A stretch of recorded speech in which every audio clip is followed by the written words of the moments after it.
Tuhan, kami membuka hati kami pada pagi hari ini. Ketika kami datang beribadah, maka seharusnya kami sadar dari kami datang menginjak tempat ini sampai kami pulang nanti, kami membuka diri kami. Ibadah kami adalah bentuk kami menjadi rapuh di hadapan-Mu, menjadi anak-anak-Mu yang kembali belajar untuk taat. Dan pada pagi hari ini kami mau merenungkan firman-Mu. Kami berdoa supaya Roh Kudus yang tinggal di dalam diri kami, yang sudah Engkau curahkan bagi kami, boleh mencelikan setiap daripada kami.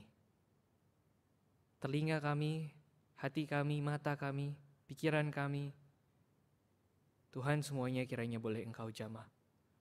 Dan tolong juga hamba-Mu yang akan menyampaikan perenungan firman-Mu pada pagi hari ini. Kau urapi dia, Kau jamah dia dengan kuat kuasa Roh Kudus. Terima kasih Tuhan, kami siap untuk mendengar, kami siap untuk beribadah, dan kami siap untuk menikmati firman-Mu. Di dalam nama Tuhan Yesus kami berdoa. Amin. Jemaat, saya persilakan untuk kembali duduk. Selamat pagi Bapak Ibu, saudara-saudari yang saya kasih di dalam Tuhan. Bersyukur pada hari ini boleh kembali melayani, boleh kembali berjumpa dengan jemaat-jemaat di tempat ini, boleh kembali bersama-sama beribadah dan merenungkan firman Tuhan. Pada hari ini saya akan mengajak kita semua untuk membuka Alkitab kita pada Injil Markus, pasal yang ke-9. Kita akan sama-sama membaca. Saya akan membacakan bagian ini. Saudara-saudari boleh menyimak secara perlahan di dalam Alkitab masing-masing. Markus 9, ayat yang ke-33 sampai ayat yang 41. Kita baca secara perlahan. Siapa yang terbesar di antara para murid? Kemudian tibalah Yesus dan murid-muridnya di Kapernaum. Ketika Yesus sudah di rumah, ia bertanya kepada murid-muridnya, "Apa yang kamu perbincangkan tadi di tengah jalan?" Tetapi mereka diam, sebab di tengah jalan tadi mereka mempertengkarkan siapa yang terbesar di antara mereka. Lalu Yesus duduk dan memanggil ke-12 murid itu. Kata Yesus kepada mereka, "Jika seorang ingin menjadi yang terdahulu, hendaklah ia menjadi yang terakhir dari semuanya dan pelayan dari semuanya." Maka Yesus mengambil seorang anak kecil dan menempatkannya di tengah-tengah mereka. Kemudian ia memeluk anak itu dan berkata kepada mereka, "Barang siapa menyambut seorang anak seperti ini dalam namaku, ia menyambut aku. Dan barang siapa menyambut aku, bukan aku yang disambutnya, tetapi dia yang mengutus aku." Ayat ke-38, kata Yohanes kepada Yesus, "Guru, kami lihat seorang yang bukan pengikut kita mengusir setan demi namamu. Lalu kami cegah orang itu karena ia bukan pengikut kita." Tetapi kata Yesus, "Jangan kamu cegah dia, sebab tidak seorang pun yang telah mengadakan mujizat demi namaku dapat seketika itu juga mengumpat aku. Barang siapa tidak melawan kita, ia ada di pihak kita. Aku berkata kepadamu, sesungguhnya barang siapa memberi kamu minum secangkir air oleh karena kamu adalah pengikut Kristus, ia tidak akan kehilangan upahnya." Bapak Ibu saudara-saudari yang terkasih di dalam Tuhan, tema kita pada hari ini berbicara tentang competition. Judul yang seharusnya adalah childlike faith, not competition.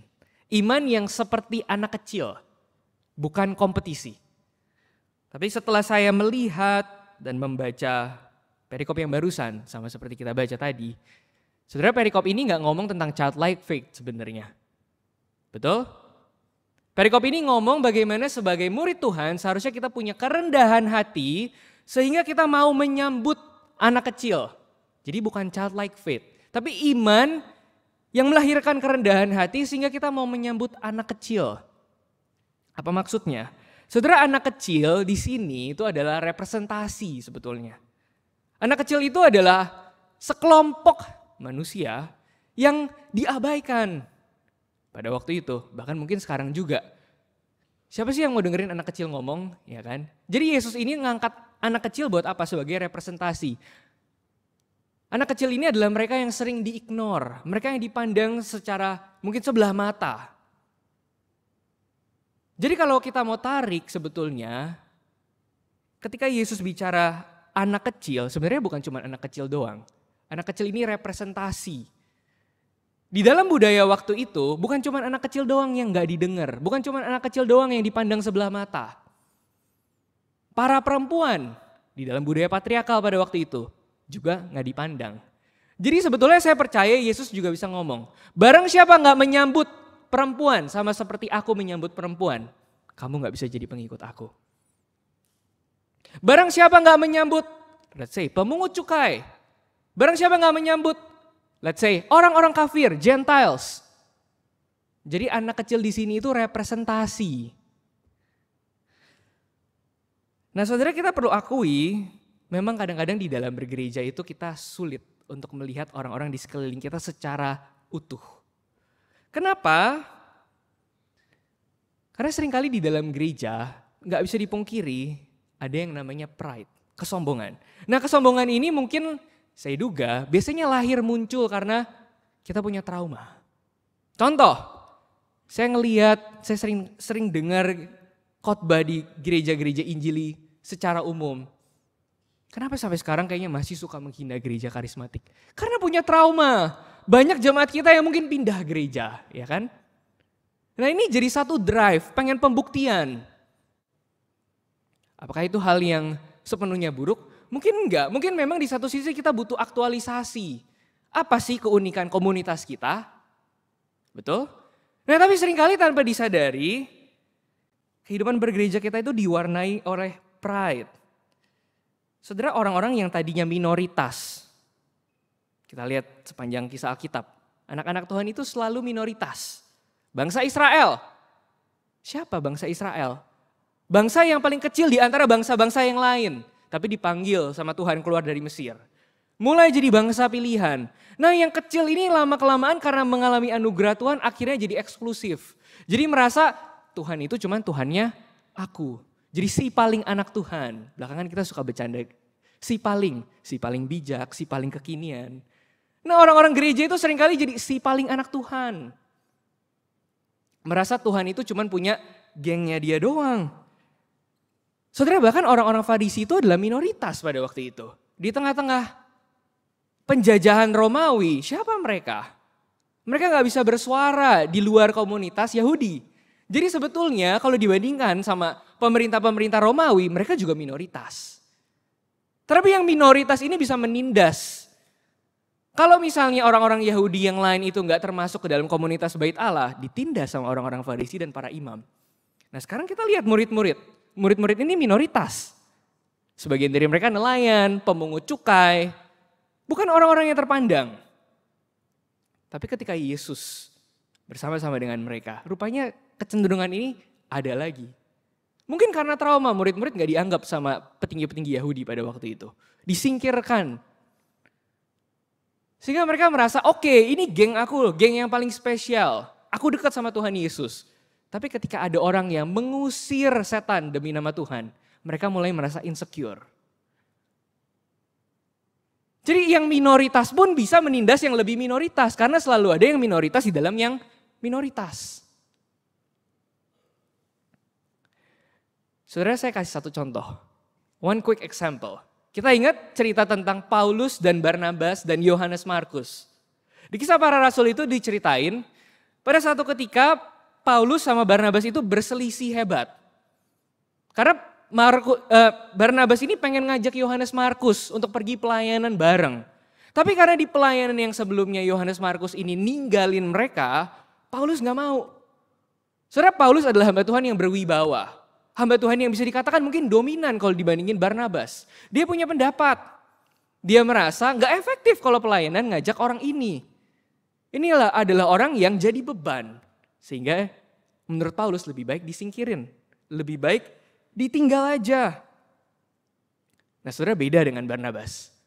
Saya bayangin mungkin Barnabas pikir dalam hati dia ya, Paulus, you bisa ngomong tentang misi, pergi keluar jauh-jauh, penginjilan jauh-jauh, punya ambisi, punya visi dari Tuhan.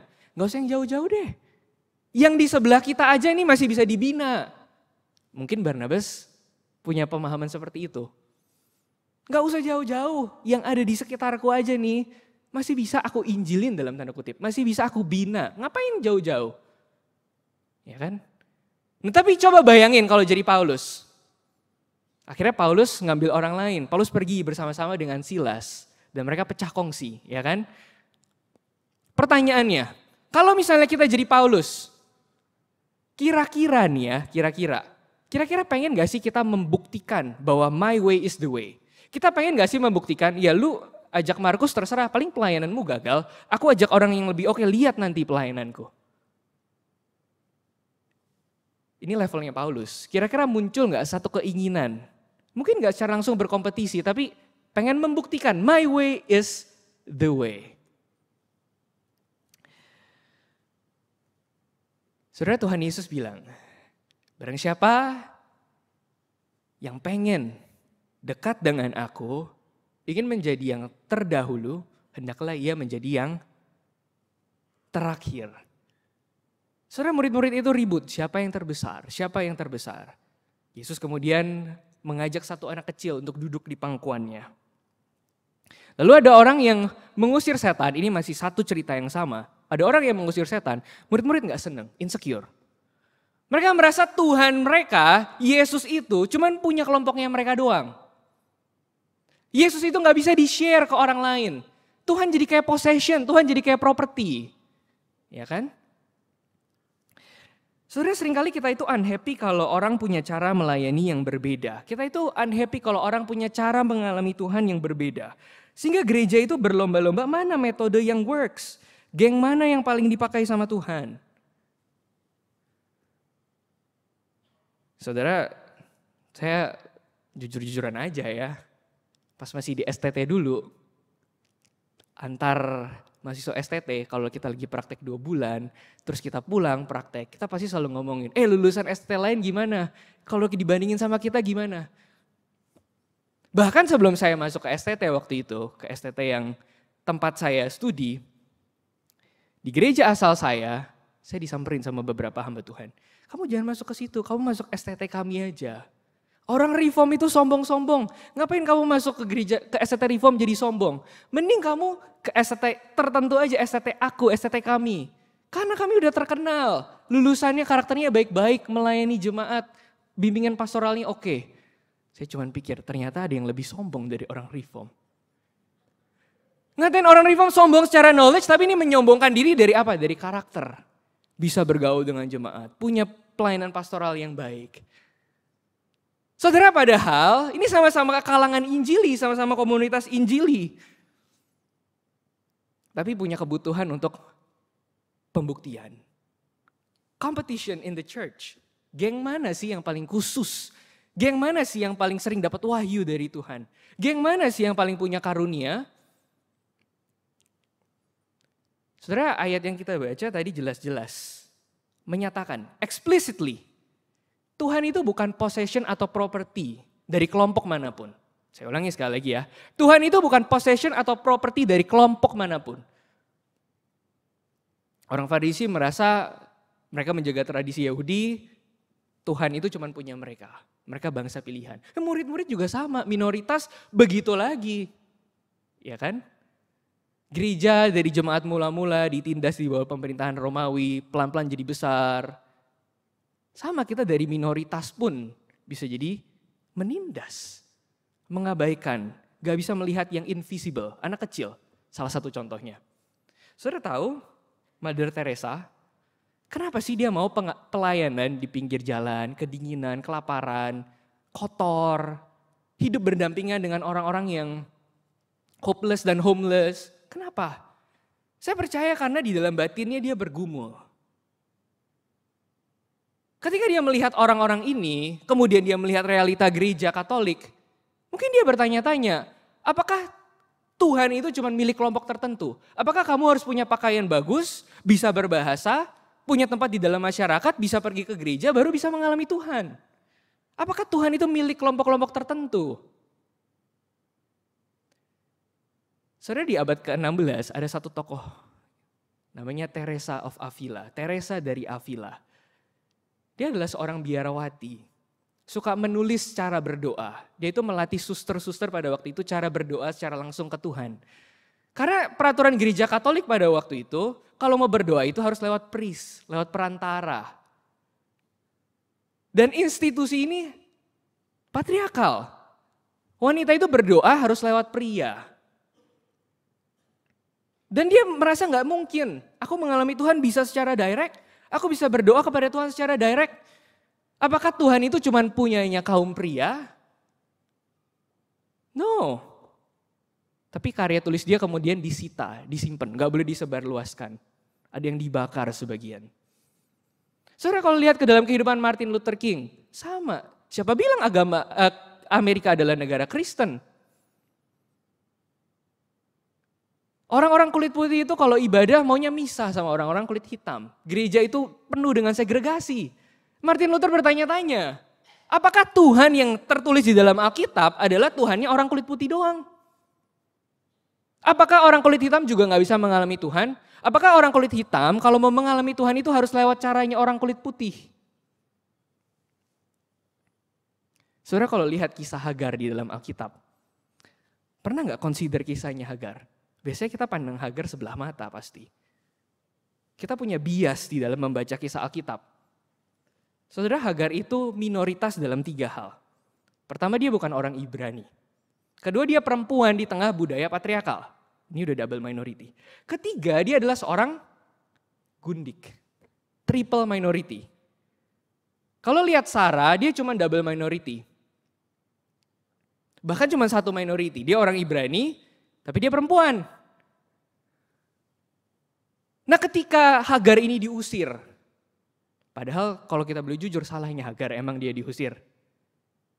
Abraham yang mengambil istri karena gak bisa nunggu janjinya Tuhan, disuruh Sarah dia mengambil istri cepet-cepet.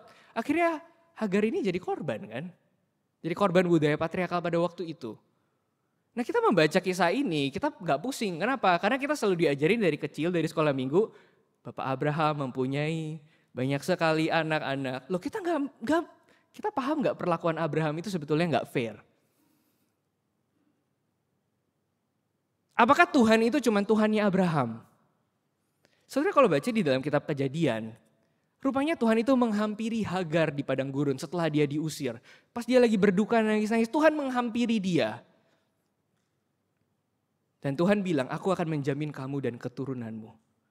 Tuhannya Abraham ini juga Tuhannya Hagar. Nah, saudara, sehingga seringkali kekristenan itu dikenal image-nya sebagai apa? Agama para tuan. Cuman orang-orang yang punya privilege dan status tertentu yang jadi orang Kristen. Padahal Tuhan kita ini bukan Tuhan yang bisa dipagerin. Bukan Tuhan yang bisa dibatasin dengan tembok. Saudara, pandemi ini memunculkan sebuah istilah yang baru. Bubble. Kalau saudara lihat turnamen-turnamen olahraga di luar negeri atau di dalam negeri yang tetap jalan, biasanya mereka akan tinggal di satu komplek tertentu, mengisolasi diri dari dunia luar. Supaya virus gak masuk. Ini istilahnya adalah bubble. Nah, saudara, seringkali kita itu kalau bergereja, kita itu cuma pengalaman di dalam gereja doang. Kita coba bagusin banyak hal dari dalam gereja. Dengan berbagai macam cara. Lewat ibadah, pengajaran, pembinaan, persekutuan, dan sebagainya. Tapi pernah gak kita bayangin kalau kita jadi orang di luar gereja, kira-kira ngelihat ke dalam gereja dari luar itu seperti apa? Saudara, bayangin tokoh-tokoh tadi. Ngelihat gereja itu image-nya seperti apa? Saudara, jangan-jangan gereja kita pun atau gereja di sekitar kita pun adalah gereja yang seperti bubble. Orang ngelihat mikir-mikir sebenarnya. Udah di dalam berantem mulu, masih mikirin ini dan itu. Pergumulannya gak berubah dari hal-hal yang digumulin 15-20 tahun lalu mungkin. Eksklusif.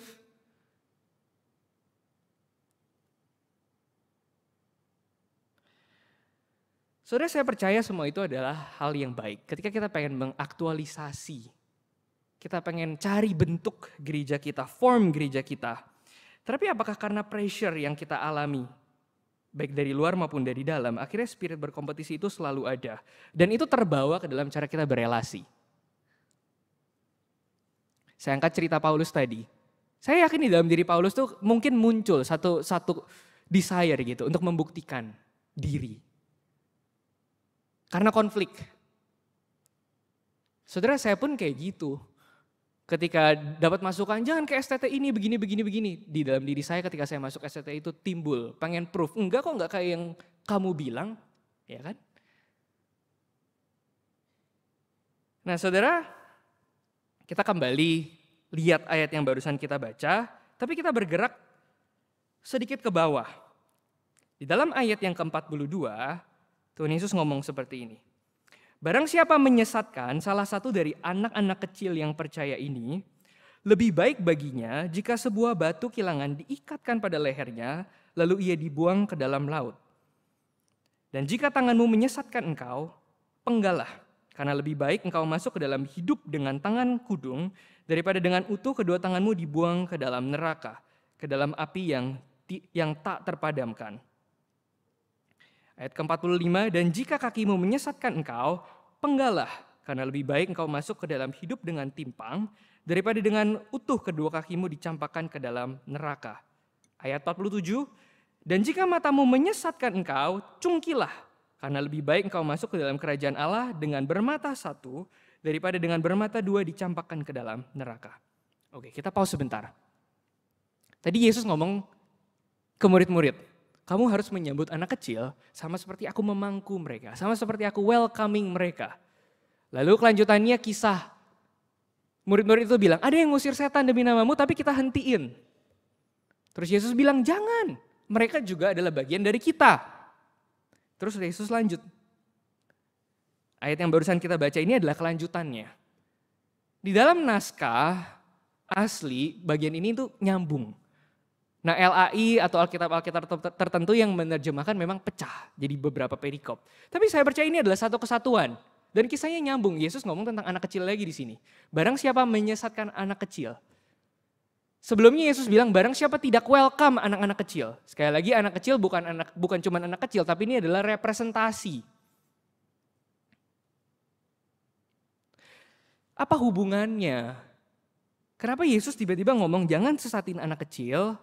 Kalau kamu sesat, potong tanganmu, potong kakimu, cungkil matamu. Apa hubungannya sama welcoming anak kecil? Ini ada di dalam satu kisah yang sama. Matamu. Kalau matamu sesat, cungkilah. Sebenarnya kalau kita baca ayat ini, saya percaya mungkin ini bukan pertama kali kita baca ayat ini. Apa sih yang pertama kali comes into our mind? Kalau kita nggak memperhatikan konteksnya, apa yang kita pikirin?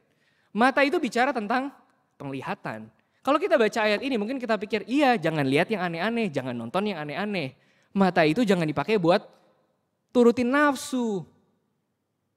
Betul kan? Tapi kenapa Yesus kaitin ini dengan welcoming anak kecil?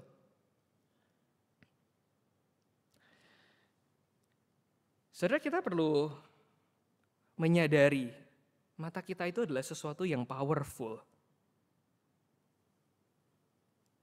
Mata kita itu adalah sesuatu yang powerful. Ada satu penulis yang bilang mata kita itu seperti kuas, seperti cat. Our eyes are painters. Ketika kita melihat orang, kita tahu istilah karikatur ya.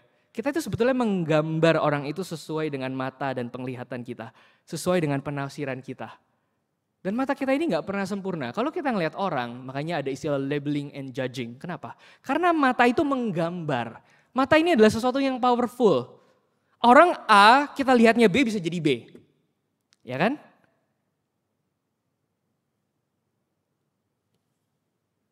Dan mata kita ini kadang-kadang gak bisa melihat kelompok-kelompok tertentu atau orang-orang tertentu. Saudara, saya kasih satu contoh, saya pernah ngobrol recently sama seorang anak Korem. Dia sekolah di sekolahan internasional. Everything is in English. Dia cerita beberapa tahun yang lalu pas dia masih SMP, sekarang dia udah SMA. Di antara teman-temannya, ini ada satu pemahaman, satu culture. Kalau ngomong Inggrisnya nggak fluent, kalau ngomong Inggrisnya nggak American accent, artinya kurang pinter. Jadi kalau ada mahasiswa baru atau teman-teman yang bisa ngomong Inggris tapi terbata-bata karena mungkin pindahan dari luar kota, mereka bisa dijauhin. Karena dianggap kurang Inggrisnya kurang. Dan saya kadang-kadang perhatiin ya anak-anak remaja, mungkin anak-anak sekolah minggu di tempat kita. Apakah mereka bisa berteman dengan yang ngomong Inggrisnya nggak lancar atau nggak bisa ngomong Inggris? Sebenarnya jangan bilang ini cuma masalah kendala bahasa, belum tentu loh. Karena bahasa itu mensignify something yang bigger. Di zaman perjanjian baru pada waktu itu, orang-orang yang nggak bisa bahasa Yunani itu dianggap orang-orang barbar. Orang-orang nggak berpendidikan. Zaman sekarang orang-orang yang nggak bisa berbahasa Inggris, kadang-kadang kita juga nilai, wah ini orang agak kurang. Mata itu udah langsung melabel. Sebenarnya mata itu menilai orang pakai brand apa, orang naik mobil apa, si ini orang tuanya siapa, si ini anaknya siapa, si ini sekolah di mana, kerja di mana. Mata itu menilai. Mata adalah sesuatu yang powerful. Dan seringkali kita itu nge-stempel orang pakai mata kita kan. Makanya Tuhan Yesus bilang, balok yang ada di mata kamu gak lihat. Tapi selumbar yang ada di orang lain kamu lihat. Ini masalah mata juga. Balok itu apa sih? Balok itu adalah ketika kamu melihat, kamu udah pakai cara tertentu untuk melihat. Kamu udah langsung exclude orang, kamu udah langsung menegasi orang. Berdasarkan gak tahu rasnya, jenis kelaminnya, apapun. Saudara, ketika saya studi saya kaget. Karena ternyata ada STT-STT tertentu di luar yang sampai sekarang itu nggak memperbolehkan wanita berkhotbah. Wanita itu masih dianggap sebetulnya karena ini adalah budaya patriarkal, nggak sefasih pria. Padahal belum tentu.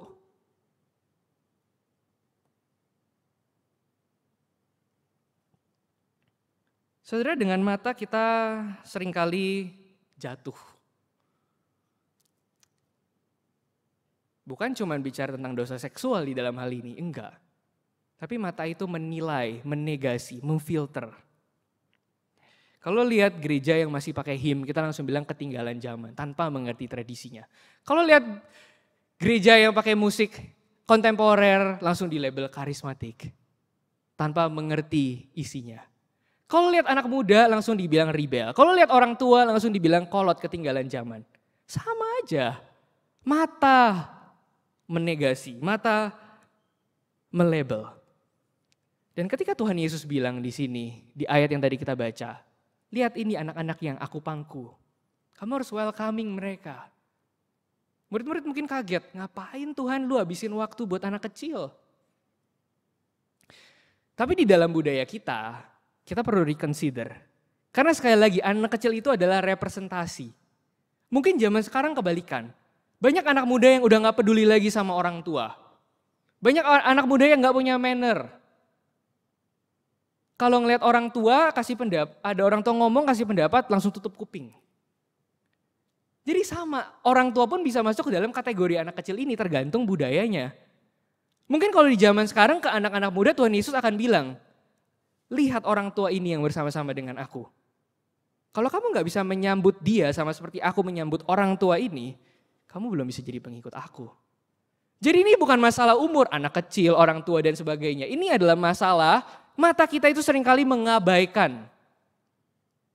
Karena kita lihat orang again, based on so many things yang udah melekat dengan diri kita.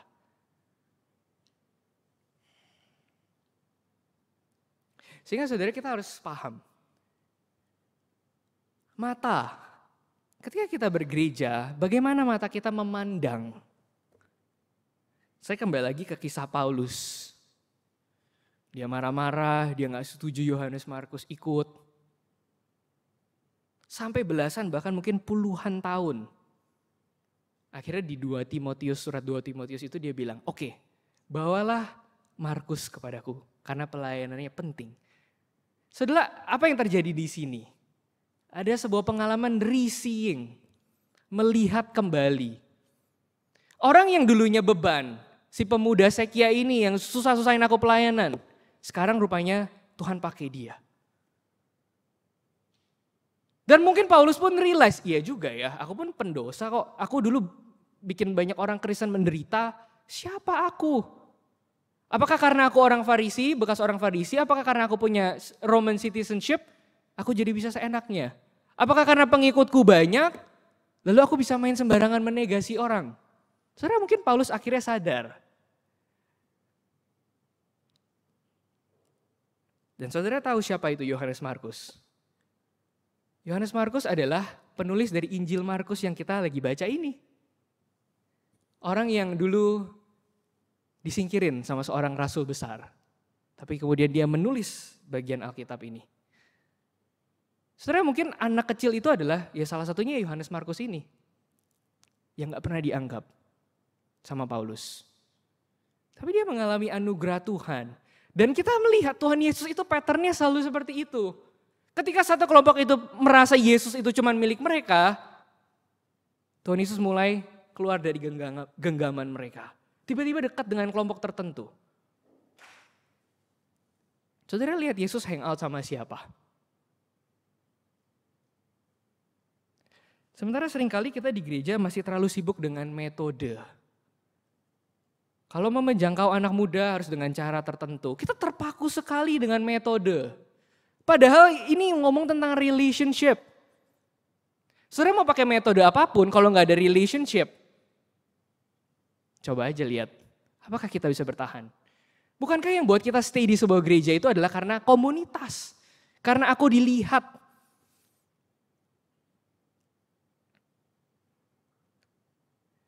Sehingga satu pertanyaan yang perlu kita sama-sama consider hari ini. Apakah kita jangan-jangan telah menjadi musuh dari gereja?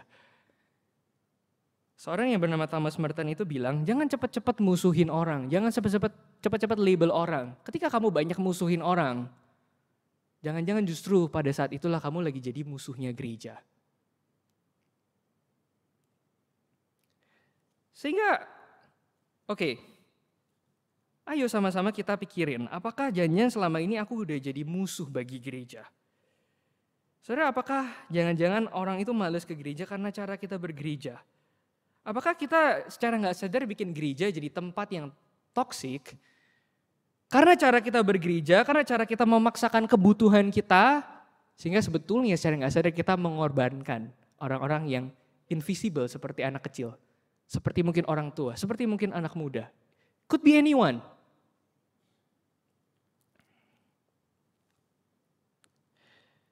Saudara, apa artinya menjadi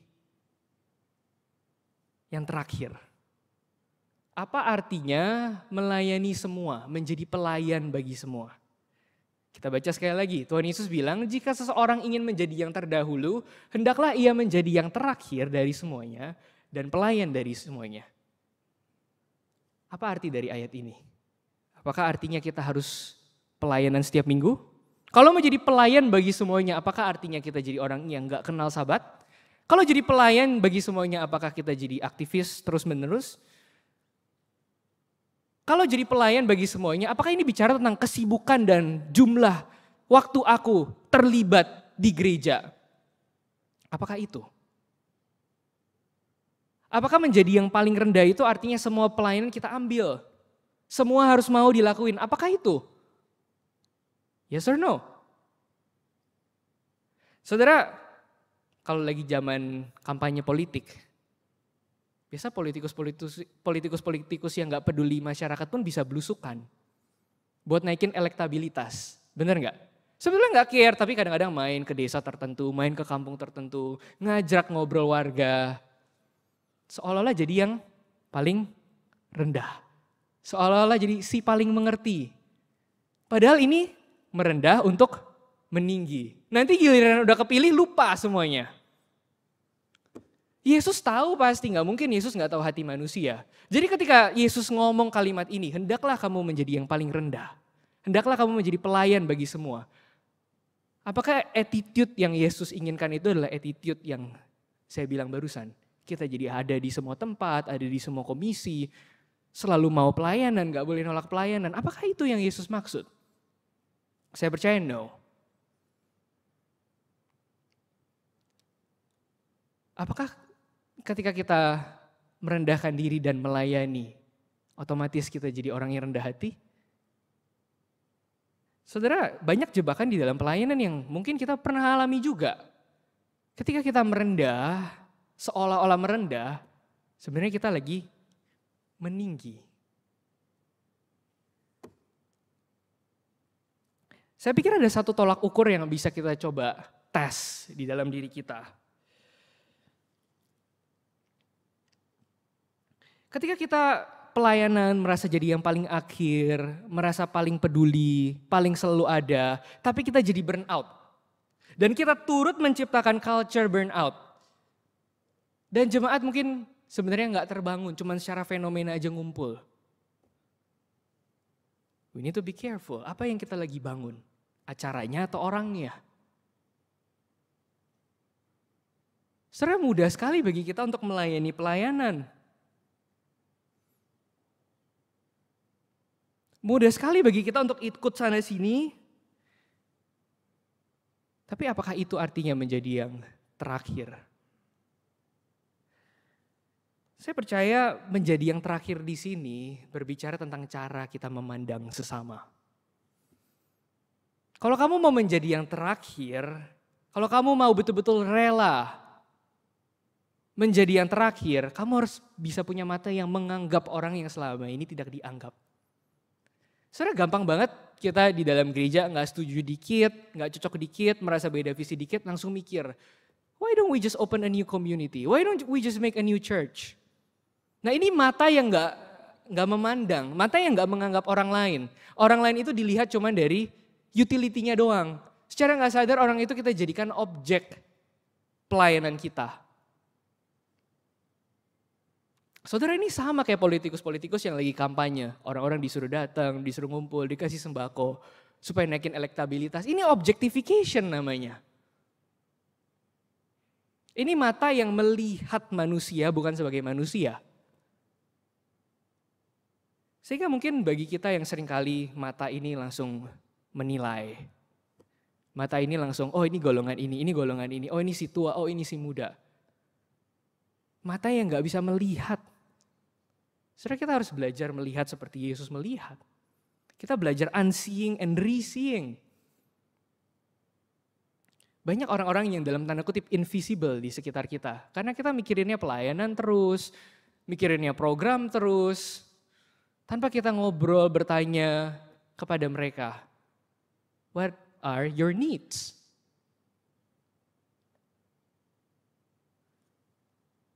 Saya percaya semakin kita bertumbuh di dalam Kristus, semakin kita mengakar. Sama seperti pohonnya. Kalau pohon itu akarnya dalam, pasti pohonnya jadi rindang. Pohon yang rindang itu apa? Jangkauannya luas. Betul? Dan pohon yang berbuah itu akarnya juga pasti deep. Jadi orang-orang Kristen yang berbuah, akarnya deep, menjalar, itu pasti dia menyentuh banyak kehidupan. Saudara, jangan sampai kita pelayanan, merasa pelayanan kita berbuah, entah mungkin karena jumlah atau karena apa, tapi semakin kita melayani, semakin kita tinggi, semakin orang sulit jangkau kita. Saudara, semakin kita serupa Kristus, seharusnya kita semakin membumi. Saudara, Kristus itu selalu membumi, menjangkau mereka yang dirty, dianggap masyarakat dirty. Siapa yang ngalang-ngalangin? Siapa yang ngalang-ngalangin Kristus? Murid-muridnya. Jadi kalau sering kali kita baca Alkitab, kita lihat murid-murid itu bisa jadi teladan yang bagus di satu sisi, yes. Tapi kita harus acknowledge sisi yang lain. Kita pun sebagai murid dua sisi. Saya gak bilang kita sepenuhnya negatif, no. Kita dua sisi. Ada keinginan untuk mencintai Tuhan, ada keinginan untuk mencintai jemaat. Tapi ada sisi yang lain juga yang perlu kita sadari. Sehingga kembali lagi, Yesus bilang, you have to welcome them, you have to welcome these kids. Dalam konteks kita gak selalu anak kecil, bisa aja orang tua, bisa aja kelompok-kelompok tertentu yang mungkin profesinya beda sama kita, yang mungkin lifestyle-nya beda sama kita. yang mungkin pola pikirnya beda sama kita, yang selama ini kita nggak pernah duduk bareng. Saudara, kita udah ada kantin di sebelah sana. Apakah kita cuma nongkrong sama the same people over and over and over again? Tuhan Yesus bilang, kalau matamu menyesatkan engkau, cungkilah. Kalau matamu itu membuat kamu rendahin orang lain, memandang orang dengan sebelah mata, cuman bisa melihat yang ingin aku lihat doang. Saudara, di sini Yesus mengingatkan kita, be careful with your eyes.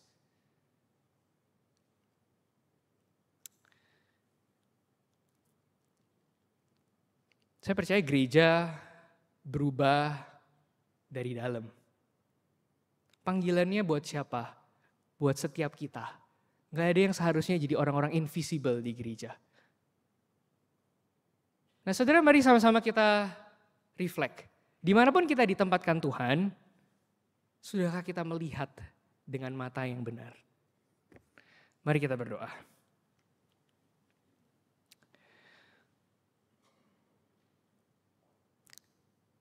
Tuhan, kami bersyukur pada pagi hari ini kami boleh belajar untuk melihat kembali dan melihat kembali apa yang selama ini sulit untuk kami lihat. Seringkali mata kami hanya kami gunakan untuk memuaskan apa yang menjadi keinginan kami.